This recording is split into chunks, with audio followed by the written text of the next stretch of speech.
Welcome to the Look Good, Move Well podcast. When I look to the right and I see just dangling cables from the camera, I'm like concerned. Like, is this on? Is this on? Hello?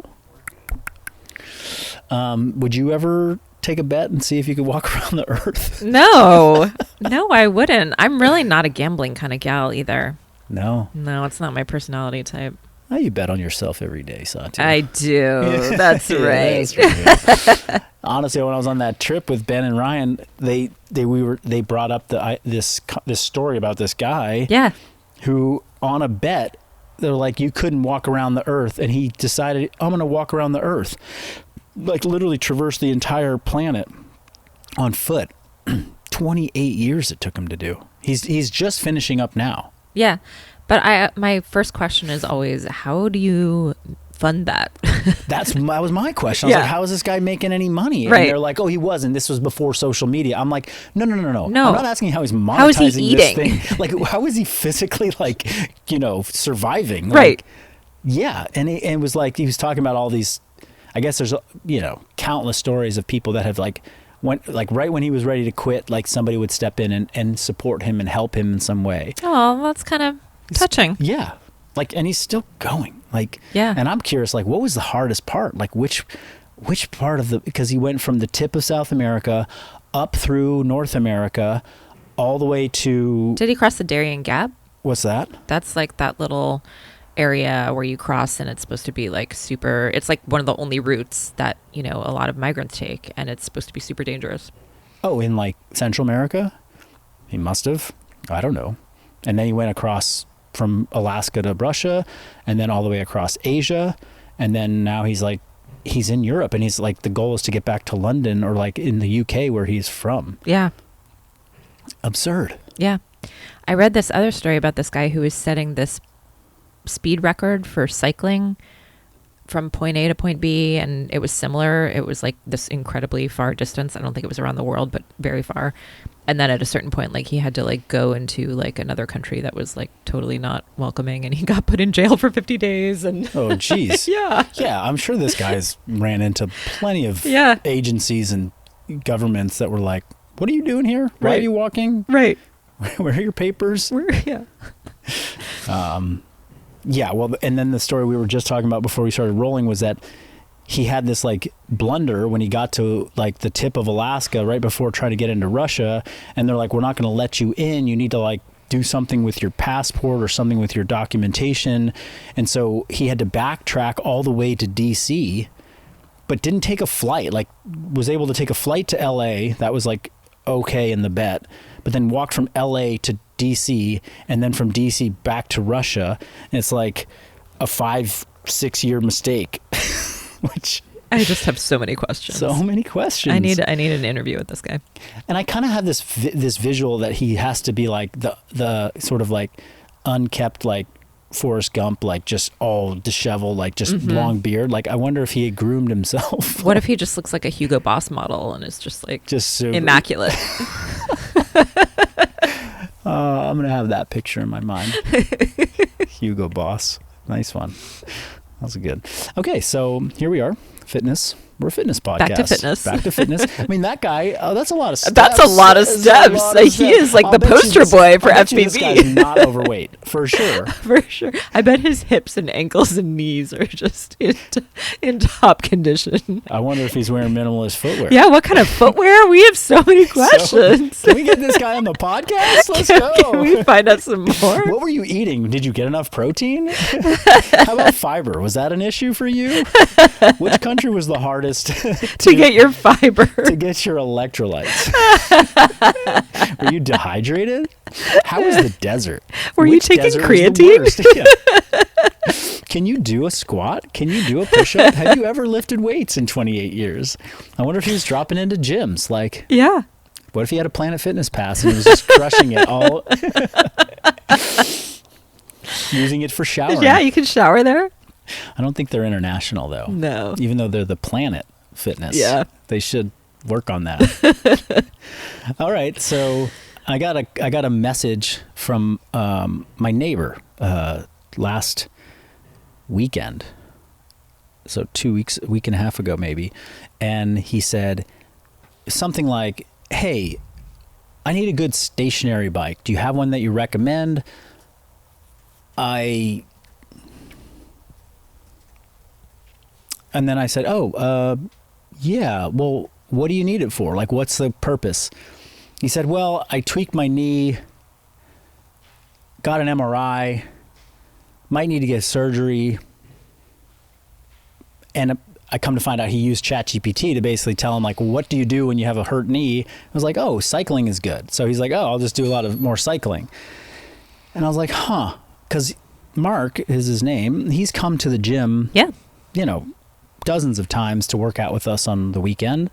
And, you know, he's been lifting weights like most of his life. Did a lot of bodybuilding when he was younger, bodybuilding style workouts. I know that he does like TRX. He uses a TRX suspension system, and he uses some of their app workouts in his garage. Mm-hmm. He's been very consistent for the last 4 years since COVID, like kind of transitioned to that. And he mountain bikes. He's a relatively active, fit guy. Active gentleman. And he cares like about what he's trying to do. Yeah. And so I was like, well, wait a minute. I don't know if something wasn't adding up. I was like, wait, so you hurt your knee? Like, how did you hurt your knee? And he was like, oh, I just kind of, my knee gave out as I was like walking down the stairs. I was like, huh. And what did the MRI say? He's like, I have a torn meniscus. I was like, okay, like, what was the accident? Like, you just gave out, like, how is it now? And he's like, well, I did a workout yesterday. And I'm like, you did a workout yesterday? And now you're like, why'd you get an MRI? Like, there's so many questions I had. And I was like, okay, well, Mark, here's a good bike, but I don't think that's your problem. Would you take me up on coming over to my house and doing a session with me in the garage, and we could figure out what's going on here? Yeah.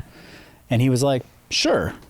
He was like, how do I pay you? I was like, this one's on me. Like, I don't have a service that I'm charging here for. Like, just come on over. You guys have been very sweet to us. Like, get down here. And so Sunday morning at 7:30, he shows up, and it was about a 10-minute kind of client interview, discovery, like figure out what's going on, before we moved into any exercise and movement. Yeah. So when it comes to like injuries and like talking to people that I know, it's always a multiple part process. Let me really understand like the history of this injury. Like what's going on here? And most of the time there's not really any like clear, like, oh, you hurt it doing this. They might think they hurt it doing something, but if I really dig in, it's like, so one day you were like squatting and doing all this stuff. Then the next day you're walking down the stairs, your knee gives out. And then 2 days later, you're like getting an MRI and they say, oh, you have this thing. We can go in 15-minute outpatient procedure. I can clean it up. You're going to be all fixed. Like the math just doesn't math for me on that. It never does. It's like if he was like, yeah, I had a nasty fall on like the ski slope and like couldn't put weight on it right afterwards. And they went and took me in for imaging and like my ACL is blown out. I'd be like, okay, that sounds like a major injury. Like we might want to look into a surgical, intervention here. Yeah.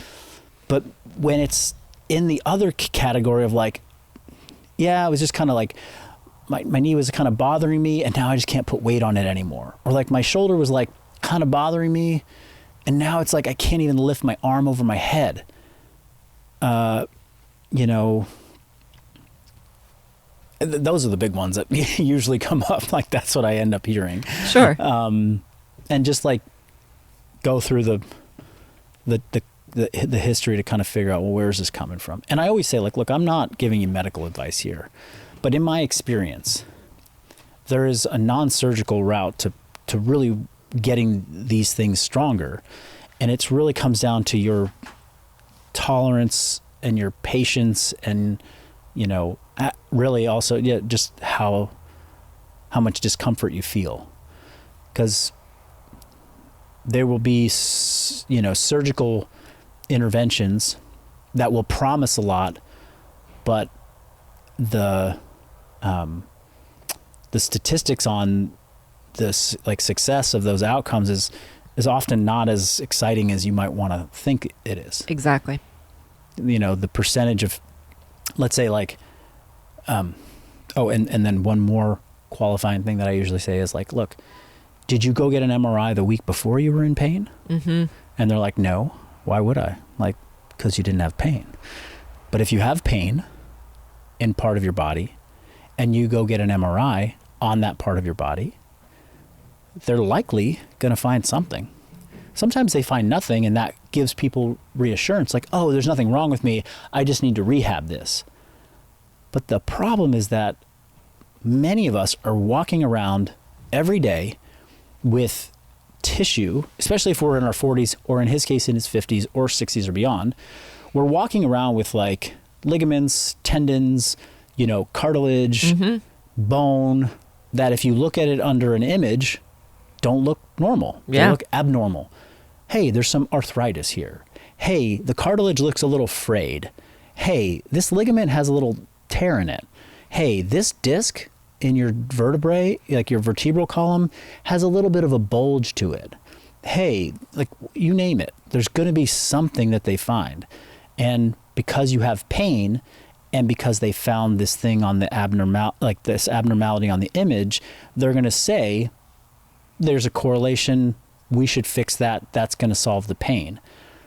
The problem is that it's, I don't want to misquote it, but from my recollection, it's something of like less than 50% of the time, fixing the thing that showed up on the MRI leads to successful pain improvement. That's right. The other majority of the time, it doesn't. They fix it and you still have pain. So it also, I remember Kelly Starrett telling me this like pretty important, like he interpreted this study that was, I think, conducted in Australia.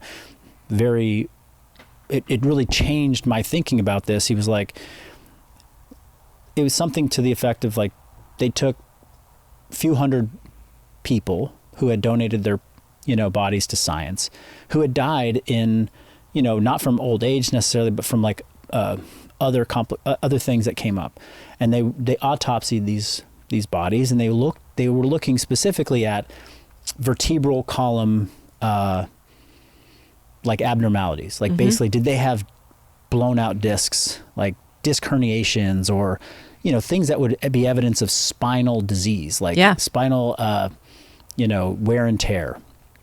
And it was like, let's say it was 80% of people had some evidence of wear and tear on their spine.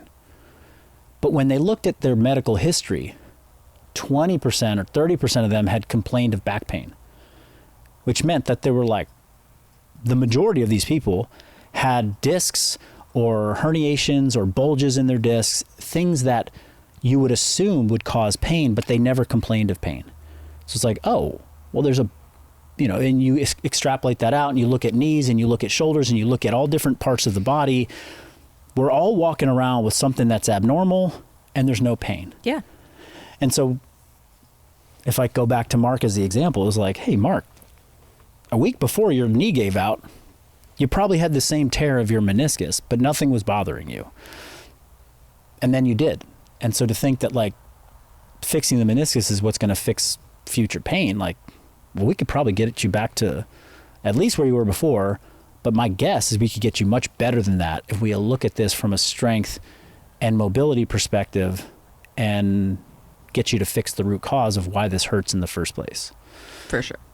So I try and accomplish all that in about a 10-minute conversation. It's delicate, but I've done it enough times that it kind of ends up working. I get a little bit of buy-in. And so, yeah, and he's not somebody who's like, I don't want to have surgery, but like, if it'll help, like, look, I'm like, well, what is your goal? He's like, I just want to get back to being active, doing my workouts, you know, it's my mental health, it's my mental sanity, like my morning sessions are important. I'm like, okay, well, I think we can get you back there because, you know, let's say Saturday he had the knee give out. Sunday he had a hard time putting weight on it. Monday he got the MRI. Tuesday he wakes up and he's like, feels 90% better. By Wednesday he's doing his morning TRX workouts again, but kind of laying off the lower body. And then by Sunday, the next Sunday, he's in the garage with me, and I'm like, how are you feeling? He's like, my knee feels kind of 90% better, and the pain that was started on the back of my knee is now kind of on the front of my knee. And I'm like, oh, okay, so we got pain that's migrating around.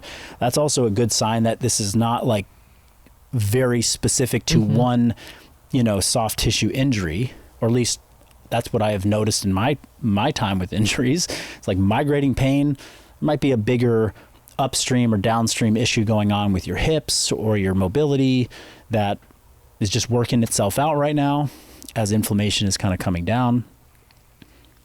And so we go into like a movement evaluation to sort of start the process of like, well, let's figure out where you're at. Yeah. And then what is the first thing that you are looking for overall? Yeah, great. Well, I mean, this is where, and the way I went through this with him was, I guess looking at upper body versus lower body, we're focusing on his knee. So what I like to look at is like, well, if I'm looking at his lower body, what are all the shapes and global positions that that his lower body needs to get into, like on a day-to-day basis in his life, but also in the training that he likes to do. How are his ankles moving? What's his knee mobility and flexibility? What is hip, mobility and flexibility?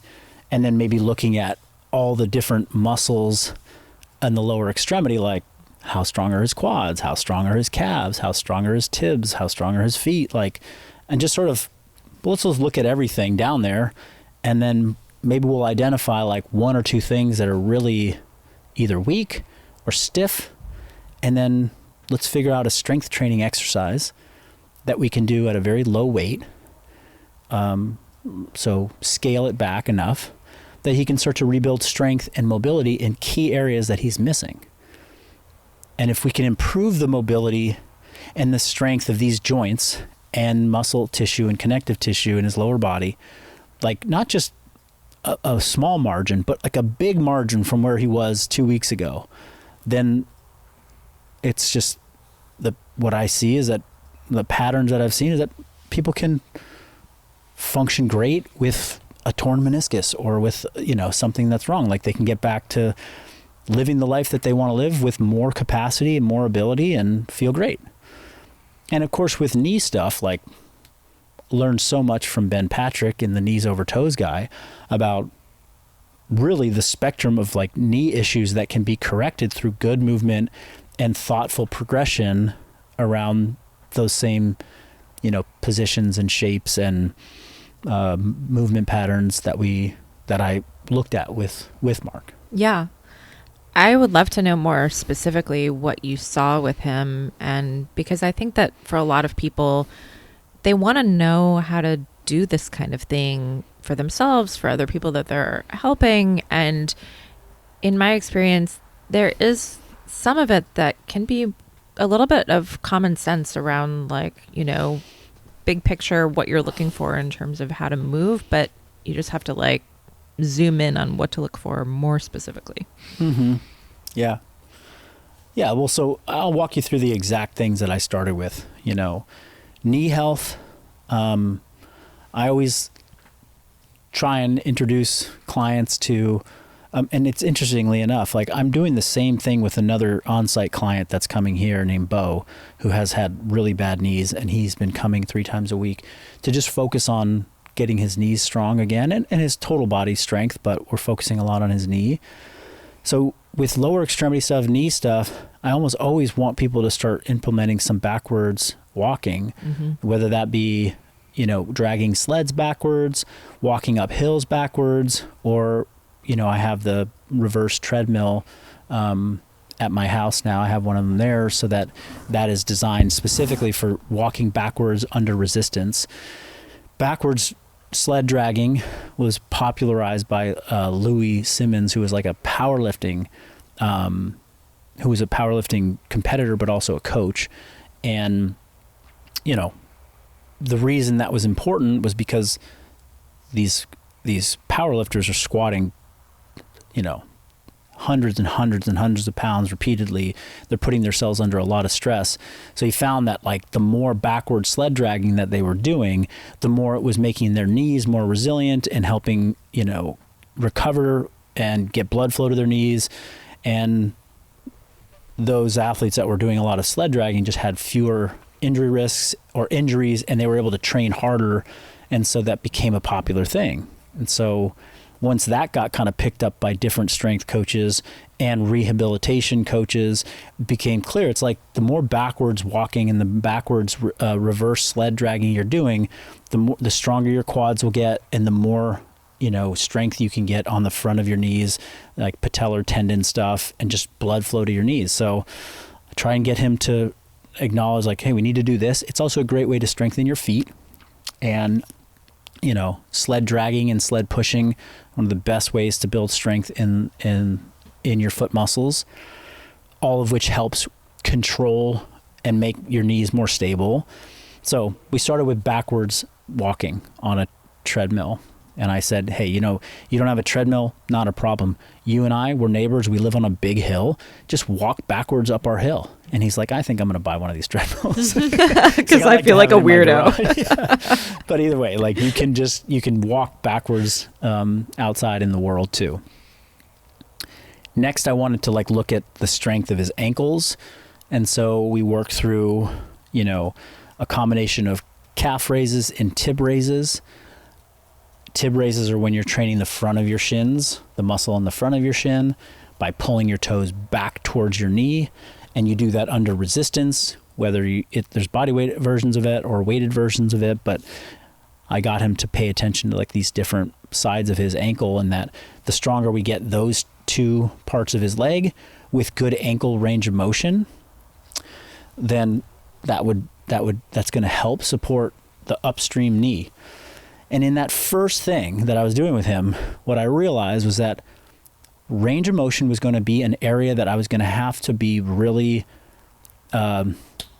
strict about in coaching him, because it was evident with just like us doing some calf raises that he was not thinking about the extremes of his range of motion and trying to expand his joints, capacity at end range. He was kind of moving through them quickly, which was congruent with his like bodybuilding history, which is like he came up in an era where it was just like, kind of the Arnold bro rep type of thing. Not to say anything that Arnold did was bad. Like he actually squatted ass to grass, which is awesome. But like there was a lot of like, not a lot of emphasis on the stretch or the deep range of motion and really hitting, full range of motion on repetition. So I was like, okay, I'm identifying that now. It's probably going to come up as an issue very soon as I move up the chain. So once we had his like ankles looked at, we did some step downs to see how much single leg control he had and could he fire his quads well. And that immediately, showed some instability. He was kind of wobbly. He was it just didn't feel right. Like I could see that the leg that had been hurt, he had even less stability on. So then evaluating a little bit of, is there some stability that he's missing? And does he know how to actually fire his quads in a step down? But the big ones came when we got to the split squat and to his cyclist squat. And so for knee stuff, more often than not, it's a hip issue that people have.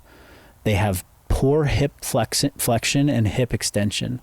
They are really tight in their hip flexors from years of sitting, years of not squatting very deep, not doing a balanced strength and conditioning program.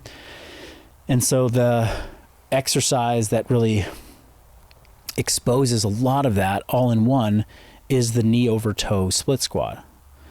And so I got him into a knee over toe split squat and instantly doesn't have full knee flexion. He can't get his knee all the way bent. Yep. He couldn't get his calf and his hamstring to actually meet. His ankles were stiff. And the big one is that his hip flexor, which is exposed in this position, was extremely stiff. Yeah.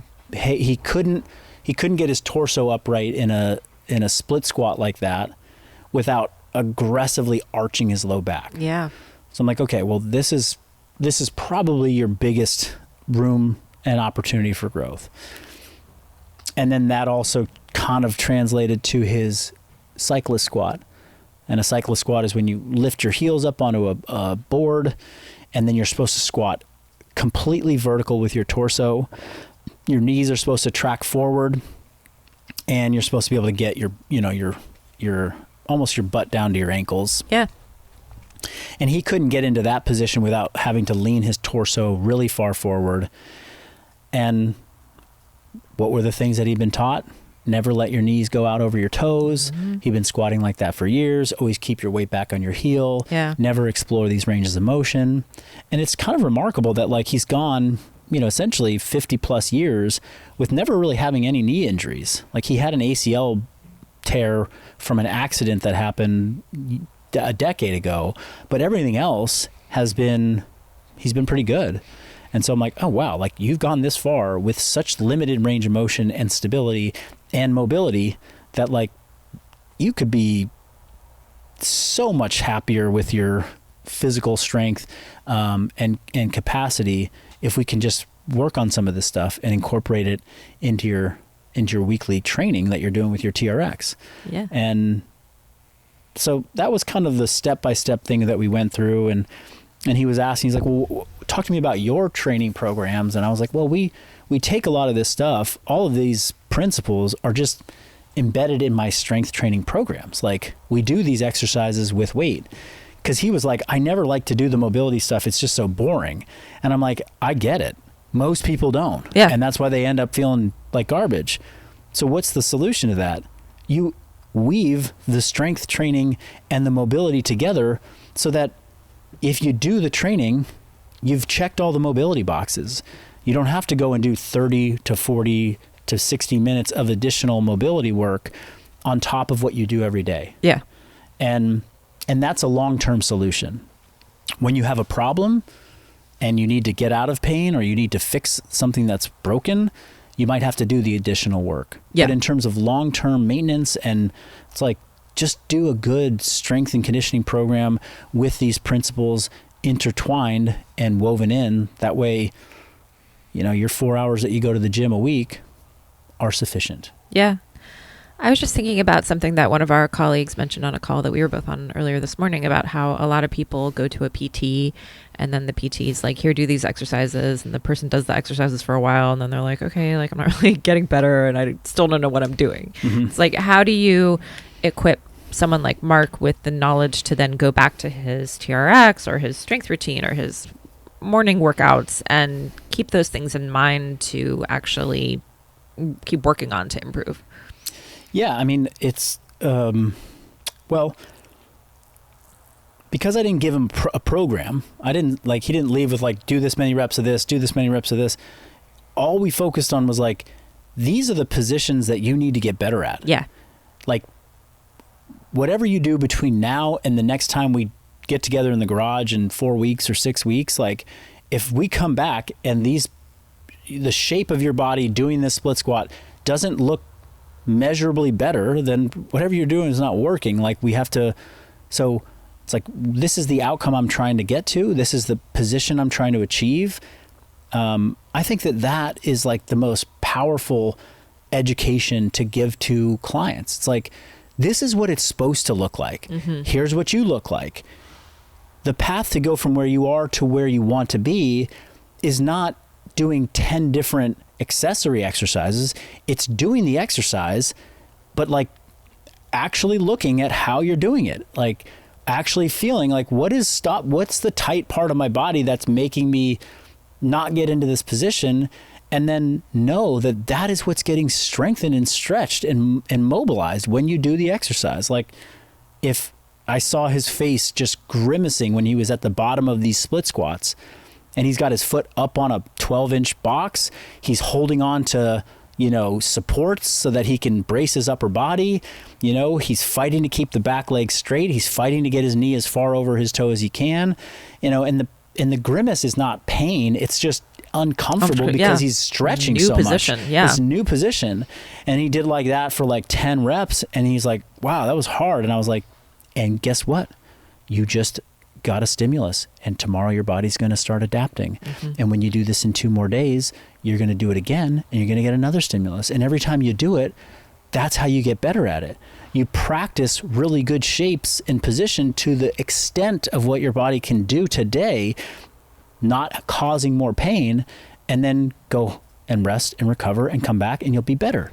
And it's like, it works every time. It's like, how do I get my squat position better, my front rack better? It's like, well, you see what it's supposed to look like. This is what you look like. Every rep, fight to get that position better and don't cause pain, and then do enough practice of that and then recover and adapt. Your body will figure it out.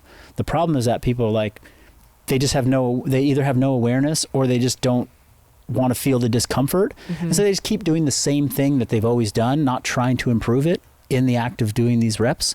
And they wonder why after a year, like, nothing has changed about their positions and their mobility and their mechanics. I'm like, well, you've got to try every single time to get better. And usually that means being uncomfortable. Yeah. And if you don't feel uncomfortable, then your body's not being stressed enough to change. This is the same thing with, like, the 10th rep felt good. Like, you felt really good on your 10th rep. You felt like it was easy and you stopped. Okay. I promise you tomorrow, you're not going to be stronger. But if that 10th rep felt like you might, poop yourself or pass out, then you're probably getting a right good on. stimulus. And then right on. Code Brown, let's go. Yeah, but I was thinking about how, like, I was talking to someone about how when I first started doing pull-ups, my hands used to hurt so much. And I just remember that feeling of just, like, how awful it was. Like, Yeah. oh, this hurts. It's so uncomfortable. But yeah, it's not like pain like, oh my God, I need to go to the hospital. It's like, okay, like, this is pain that is needed to adapt. And then before you know it, you're like, oh, that's so much better. Yeah. I mean, and there's different amounts of, like, discomfort that you need to go through. Like, at this stage of, like, let's say, you achieve a goal, and then it's like, well, what is maintenance? Maintenance looks like, intermittent doses of discomfort. Because if you just like, oh, I'm maintaining, I'm just going to stay comfortable, I promise you're going to get worse. Yeah. Right. But it's like, if I want to go from, like, a 1 to a 5 in terms of improvement, like, that's a big jump up. That's a 5x jump. You're going to have to endure a lot of discomfort for a period of time to get there. But then to maintain a 5, you're just going to have to be intermittently uncomfortable. Yeah. Right. Oh, but you want to go from a 5 to a 10, get ready for some more, gnarly discomfort. And that's why, like, CrossFit was, as a competitive sport, was just, it ultimately burned most people out, because you just had to endure, like, level 10 discomfort all the time to keep pace with how fast everyone was getting better. Yeah. And, there's nothing inherently wrong with doing CrossFit style workouts. It's if you're doing them with the mentality that I have to get 10x better every single day, then you're constantly pushing yourself to your limits of discomfort, doing something that is just very intense. That'll break anybody in half. Like, everyone will break with that, So yeah, it's how much intensity and discomfort is required to achieve something versus maintain it. And then some people have been sold the bill of goods that, like, you have to do level 10 amount of pain to see any results. That's not true. And then there's, of course, a lot of people who have never experienced the discomfort to get real change. And they're frustrated, like, why haven't I gotten any better? It's like, well, how often are you hungry? It's like, I'm never hungry. It's like, and you want to lose body fat? Like, there's got to be some feedback loop of, like, hunger there in order for your body. That's your body's signal that you're burning fat. It's like, I haven't gotten stronger in my squats. I'm like, well, how many times have you failed on a squat in the last year? It's like, I never fail. It's like, well, oh, okay. So you've never pushed yourself to your limit. No. Why not? Well, I'm kind of scared. All right, well, let's fix that. Let's figure out a way to do it where you're not so scared. And let's support you with that, because if you don't go to that limit, then you're not going to get better in the way that you're expecting to get better. Facts. So Mark's on a path. He bought all the gear. He's ready to go. He's ready. He said, what did he say? He said, Yeah, he sent me a message today. He's feeling good, feeling real good. So Nice. he already did some more split squats today. Yeah, way to go. Get after it. That's right. Okay, well, Happy New Year, everyone. Yeah. It is, I should have said that at the beginning, but, we record these a little ahead of time. Yeah. Sorry to burst your bubble. This is not a live podcast. Yet. But this is going out on this is going out on, let's see, what day? Yeah, this is going out the day after Christmas. Should be out on the 26th, I believe.